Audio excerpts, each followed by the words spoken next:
മലയാളികൾക്ക് പ്രിയങ്കരമാണ് തേങ്ങ ഉപയോഗിച്ചുള്ള വിഭവങ്ങൾ.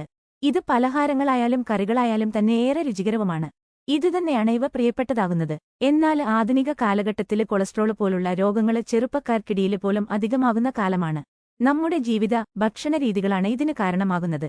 ഇതിനാല് ഭക്ഷണ നിയന്ത്രണവും വ്യായാമവും അത്യാവശ്യമാണെന്ന് വേണം പറയാന്. കൊളസ്ട്രോൾ നിയന്ത്രണത്തിന് നാം എപ്പോഴും പറയാറുള്ളത് എണ്ണയുടെ ഉപയോഗം നിയന്ത്രിക്കുകയെന്നതാണ്.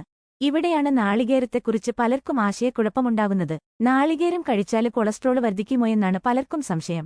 കാരണം തേങ്ങയിൽ വെളിച്ചെണ്ണ അടങ്ങിയിട്ടുണ്ട്. ഇത് തന്നെയാണ് കാരണമായി പറയുന്നത്. ശാസ്ത്രം പറയുന്നതനുസരിച്ച് ഫിനോള് ധാരാളമായി അടങ്ങിയിട്ടുള്ള തേങ്ങ ഉയർന്ന കൊളസ്ട്രോള് കുറക്കാൻ ഗുണം നൽകുന്ന ഒന്നാണ്. ഇത് ഓക്സിഡേറ്റീവ് കേടുപാടുകള് കുറച്ച് ചകോശങ്ങൾക്ക് ആരോഗ്യം നൽകുന്നു. ഇതിലൂടെ ഉയർന്ന കൊളസ്ട്രോള് സാധ്യത കുറക്കുന്നു. ഇതില് ധാരാളം ആന്റിഓക്സിഡന്റുകൾ അടങ്ങിയിട്ടുണ്ട്. ഇതിനാല് തന്നെ ഇവ കൊളസ്ട്രോൾ പ്രശ്നങ്ങൾക്ക് പരിഹാരമാകുന്നു. തേങ്ങയ്ക്ക് മാത്രമല്ല, ഇതില് നിന്നെടുക്കുന്ന ശുദ്ധമായ വെളിച്ചെണ്ണയ്ക്കും ഈ ഉപയോഗമുണ്ട്. എന്നാൽ ഇത് ഉപയോഗിക്കുന്ന രീതിയാണ് പ്രധാനം. ഇത് വറുത്തും പൊരിച്ചും ചൂടാക്കിയും ഉപയോഗിക്കുമ്പോൾ ഇതിന്റെ ഗുണം നഷ്ടപ്പെടുന്നു. ഇത് ഇത്തരം വഴികളിലൂടെയല്ലാതെ കഴിക്കുമ്പോഴാണ് ഗുണം ലഭിക്കുന്നത്.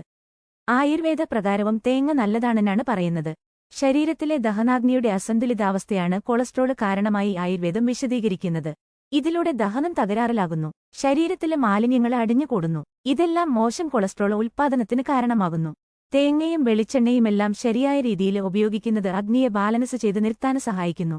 വിഷാംശം നീക്കം ചെയ്യുന്നു. ദഹനം മെച്ചപ്പെടുത്തുന്നു. ഇതെല്ലാം തന്നെ കൊളസ്ട്രോൾ പരിഹാരവുമാകുന്നു. തേങ്ങയ്ക്ക് മാത്രമല്ല, ശുദ്ധമായ വെളിച്ചെണ്ണയ്ക്കും ഈ ഗുണമുണ്ട്. മിതമായ തോതില് കഴിച്ചാല് വെളിച്ചെണ്ണ കൊളസ്ട്രോൾ നിയന്ത്രണത്തിന് സഹായിക്കുന്നു.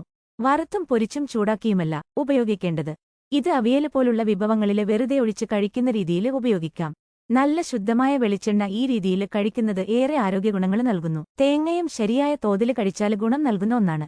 ഇത് കറികളിൽ അരച്ചു ചേർത്ത് കഴിക്കാം. എന്നാൽ ഇത് വറുത്തരച്ച് കറികളിൽ ഉപയോഗിക്കുന്ന രീതിയുണ്ട്.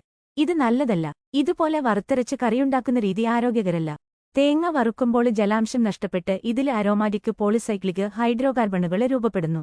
അതായത് തേങ്ങ വറുക്കുമ്പോൾ ചുവന്ന മണം വരുന്ന സ്റ്റേജ്. ഇത് കാർബണ കോമ്പിനേഷനാണ്. ഇത് അസിഡിറ്റി, നെഞ്ചിരിച്ചില്, കുടല് പ്രശ്നങ്ങൾ എന്നിവയുണ്ടാക്കുന്നു. വറുത്തരച്ച് ഉപയോഗിക്കുന്നത് തേങ്ങയുടെ ഗുണം കളയുന്നുവെന്ന് മാത്രമല്ല, ഇത് കൊളസ്ട്രോൾ പോലുള്ള പല പ്രശ്നങ്ങൾക്കും ഇടയാക്കുകയും ചെയ്യുന്നു. ഇതിനാല് വറുത്തരച്ചുള്ളവ സ്വാദ് നൽകുമെങ്കിലും ഇത്തരം രീതികൾ കഴിവതും ഒഴിവാക്കുക. അമിതമായ ഇത് ഉപയോഗിക്കരുതെന്നതും പ്രധാനമാണ്. ഇതുപോലെ തേങ്ങാപ്പാൽ ഉപയോഗിച്ചുണ്ടാകുന്ന കറികള് ധാരാളമുണ്ട്. തേങ്ങാപ്പാല് വറുത്തരക്കുന്നതുപോലെ പ്രശ്നമില്ലെങ്കിൽ പോലും തേങ്പാലിനേക്കാള് തേങ്ങ അതേ രൂപത്തില് കഴിക്കുന്നതാണ് നല്ലത്. പാലാക്കുമ്പോൾ ഇതിലെ നാരുകൾ കുറയും. ഇതുപോലെ തേങ്ങ അരച്ചു ചേർത്ത് വെള്ളേപ്പം പോലുണ്ടാക്കുന്നവയും ആരോഗ്യകരമല്ല. കരിക്കിന് വെള്ളവും നാളികേരവെള്ളവുമെല്ലാം തന്നെ ആരോഗ്യകരമാണ്. കരിക്കിന് വെള്ളവും കൂടുതൽ ആരോഗ്യകരമെന്ന് വേണം പറയുവാന്.